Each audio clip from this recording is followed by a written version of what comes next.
Кирилл и Вероника, Белозер, в День Победы. Майский праздник, День Победы, отмечает вся страна.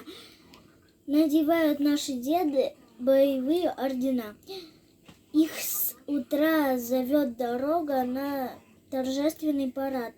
И задумчиво с порога вслед им бабушки глядят. Базарбаев Даниал. Читаю стихотворение автора Пивоварова.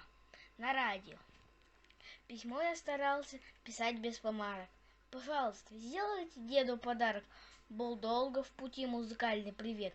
Но вот подошел и обнял меня дед. Пришла к нему в праздник 9 мая. Любимая песня его фронтовая.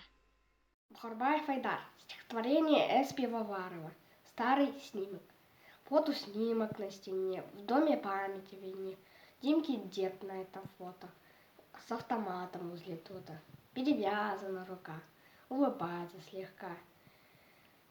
Здесь всего на 10 лет старше Димки Димкин дед.